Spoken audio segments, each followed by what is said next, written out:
Hello and welcome to my general study web series जिसमें हम बात कर रहे हैं सामान्य अध्ययन संबंधी विषयों के बारे में।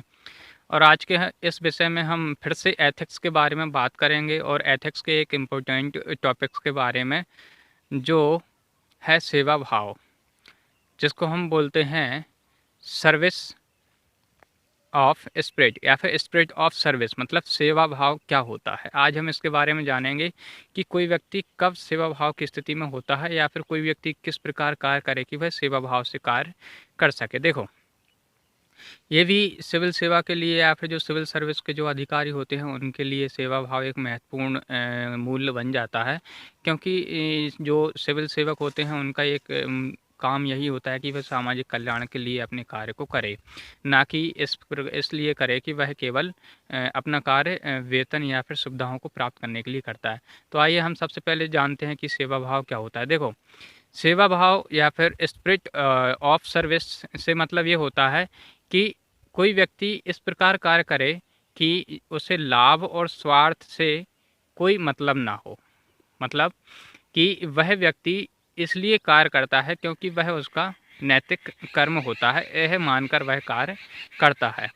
ठीक है, तो ये तो जनरल डेफिनेशन हो गई। लेकिन हम यदि सिविल सेवा की बात करें कि सिविल सेवा में सेवा भाव क्या होगा, तो सिविल सेवा में सेवा भाव का मतलब यही होता है कि एक अधिकारी अपने कार्य को या फिर कह सकते हैं कि अपनी शक्ति तथा पद की स्थिति को इस प्रकार उपयोग करता है कि वह वेतन तथा सुविधाओं को प्राप्त ना करते हुए या फिर उनको ध्यान में ना रखते हुए इस प्रकार कार्य करे कि अधिक से अधिक सामाजिक कल्याण तथा सामाजिक न्याय को प्राप्त किया जा सके। ठीक है, ये बात हो गई हमारे स्पिरिट ऑफ सर्विस या फिर सेवा भाव की। अब हम देखते हैं कि कोई व्यक्ति कब स्पिरिट ऑफ सर्विस की स्थिति में होता है या फिर स्पिरिट ऑफ सर्विस की क्या विशेषताएं होती हैं। तो इसकी 2-3 विशेषताएं होती हैं। पहली विशेषता तो यही होती है कि हमें जो लाभ और हानि है या फिर जो स्वार्थ है इसके बारे में नहीं सोचना चाहिए। दूसरा है कि सामाजिक कल्याण के लिए हमें कार्य करना चाहिए।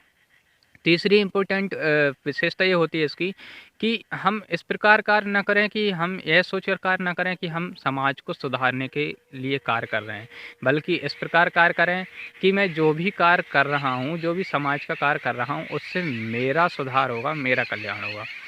अगली बात यह है कि जो सिविल सेवक होते हैं उनका काम होता है सामाजिक कल्याण को प्राप्त करना, सामाजिक न्याय को प्राप्त करना। अतः उसे चाहिए कि जो वंचित लोग हैं, वंचित वर्ग हैं, उनके प्रति करुणा, दया आदि के द्वारा कार्य करे। और इसके बाद जो नेक्स्ट इसकी विशेषता होती है कि इसमें यह विशेषता होती है कि व्यक्ति जब कार्य करता है तो वह अपने आप को समाज से जुड़ा हुआ पाता है। वह यह सोचता है कि मैं समाज से पूरी तरह से जुड़ा हुआ हूँ, मेरा पृथक रूप से कोई भी अस्तित्व नहीं है, अतः इसी समाज के द्वारा मेरा कल्याण होगा। इस प्रकार हमने देखा कि स्पिरिट ऑफ सर्विस क्या होती है, उसकी विशेषताएँ क्या होती हैं। इस छोटी सी वीडियो में बस इतना ही। अगली वीडियो में हम कुछ और टॉपिक्स के बारे में चर्चा करेंगे। वीडियो देखने के लिए धन्यवाद।